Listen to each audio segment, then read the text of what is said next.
c'est 85 hectares, 12 km de remparts et 5 siècles d'évolution d'architecture défensive. Mais comment le fort a-t-il évolué durant cette période? Pour le comprendre, il faut déjà appréhender quelques principes d'architecture militaire.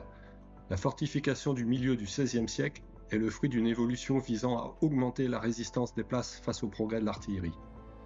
Dès 1520, bien avant Vauban, cette évolution amène à la construction de fortifications bastionnées et cause l'émergence d'un nouveau spécialiste, l'ingénieur.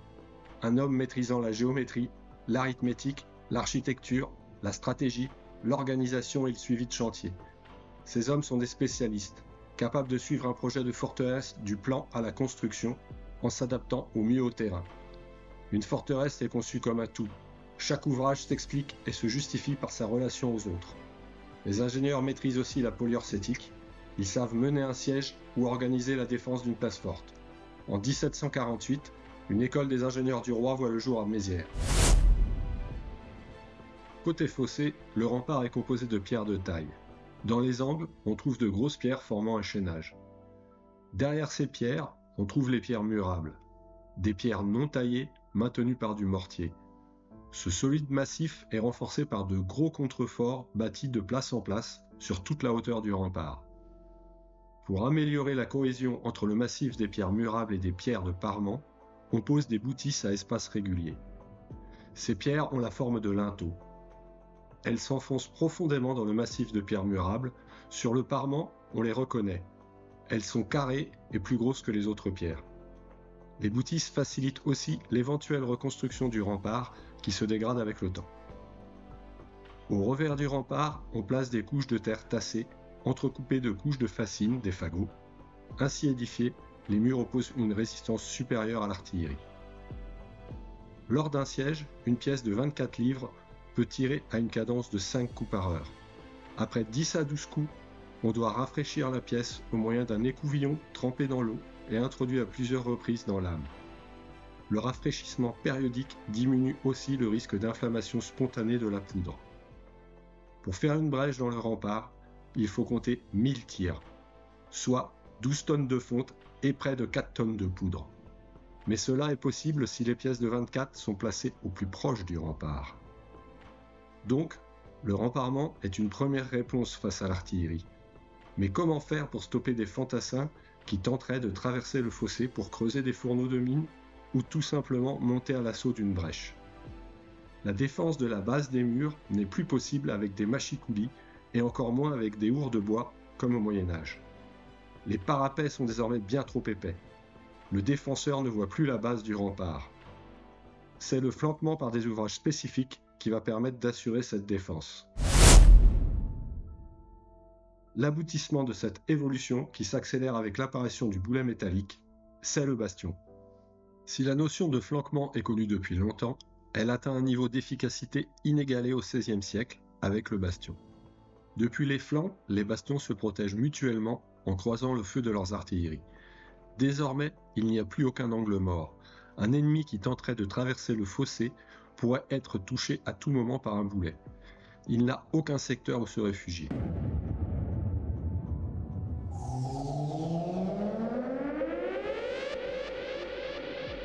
Et cela n'arrive qu'au cinéma. Dans la vraie vie, je n'aurais plus de tête.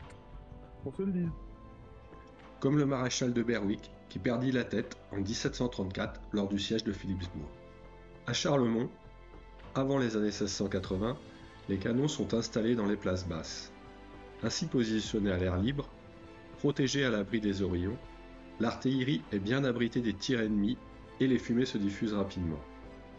Mais cette conception des flancs des bastions est dépassée à l'époque de Vauban. En effet, dès 1634, ce type de mortier fait son apparition en France.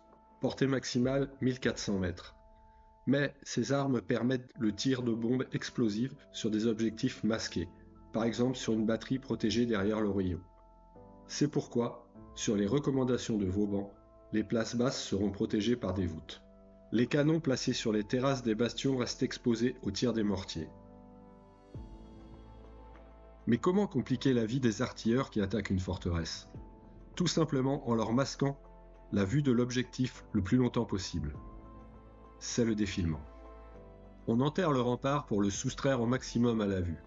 Pour y parvenir, On peut modifier le profil du glacis, ou encore, comme Vauban sur le flanc nord de Charlemont, faire diminuer la hauteur de certains murs pour mieux les défiler. Cette vue de Charlemont montre que les fossés et le profil du glacis permettent de défiler les murs au maximum. Les ouvrages de la première ligne de défense sont toujours plus bas que les suivants. Comme les ouvrages avancés ne sont pas protégés sur l'arrière, si un ennemi parvient à y prendre pied, il sera sous le feu de la ligne suivante qui le surplombe. Si l'adversaire veut détruire le rempart au canon, il sera donc contraint de placer son artillerie au plus proche, au bord de la contrescarpe. Mais l'approche sera difficile car le glacis est conçu pour que l'assaillant ne soit jamais défilé et sous les feux croisés des différents ouvrages. Pour optimiser le profil du glacis nord de Charlemont, des tonnes de gravats sont déplacés, idem pour Fort Condé. Sous les gravats, les ingénieurs placent parfois des contremines, comme à Fort Condé ou sous le glacis de la Lunette 34. Si besoin, ces galeries sont conçues pour pouvoir générer une énorme explosion, projetant des tonnes de roches et de terre sur l'assaillant, ses hommes et ses batteries de canon. Mais le plus simple, pour retarder le moment où l'artillerie peut pilonner l'enceinte principale, c'est de provoquer l'éloignement des canons. Comment ? Tout simplement par la multiplication des ouvrages avancés qui repoussent l'artillerie ennemie loin de l'enceinte principale. Les ouvrages se flanquent les uns les autres. La prise de chacun sera longue et donnera lieu à des combats acharnés si la garnison est motivée. L'assaillant devra engager des moyens logistiques colossaux pour progresser, et il laissera de nombreux morts et blessés sur le terrain. Ainsi, en 1657, à Montmédy, le maréchal de La Ferté et ses 10 000 hommes assiègent 700 combattants qui vont causer d'énormes pertes. 46 jours de tranchées ouvertes, 2000 hommes hors de combat. 3 des 4 ingénieurs trouvent la mort, seul Vauban, légèrement blessé 4 fois, survit. Sur ce plan de Charlemont, on voit l'extension des ouvrages avancés. Mais le canon est aussi une arme antipersonnelle dont l'efficacité va encore augmenter significativement durant le règne de Louis XIV. En 1688, lors du siège de Philippsbourg, Vauban met au point le tir à ricochet. Le principe est simple. Par tâtonnement, on trouve la quantité de poudre et l'inclinaison du fût nécessaire pour que le boulet passe juste par-dessus le parapet. Il rebondit 15 à 25 fois le long de la face du bastion visé. Sur son chemin, il fauche hommes et canons dont les roues sont fracassées. Pour protéger les hommes, on construit des traverses sur les faces des bastions et sur les chemins couverts les plus exposés. Pour limiter les dommages causés par les tirs à ricochet, Vauban préconise l'utilisation de ce type d'affût surbaissé, avec de petites roues pleines. Aujourd'hui, Charlemont nous semble très minéral, de la pierre bleue, de la terre, mais à quoi ressemblait donc le fort en temps de guerre ? Dans les textes, on trouve 2 hangars aux barricades. On y trouvait tout le nécessaire pour mettre Givet et Charlemont en état de guerre. Les matériels utilisés sont identiques à ceux mis en œuvre lors d'un siège. Des gabions, des claies et des pieux permettent d'improviser des retranchements ou des réparations, par exemple si les parapets sont endommagés. On y trouve aussi des sacs à terre, des paniers. Dans les 2 cas, remplis de terre, ils permettent de réaliser des créneaux de tir. Des fascines de différentes tailles pour faire des retranchements ou remplir des tonneaux pour se protéger des balles.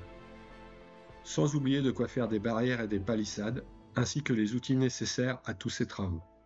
Des chevaux de frise sont aussi à disposition. Ils sont utiles pour entraver les accès, notamment dans les brèches.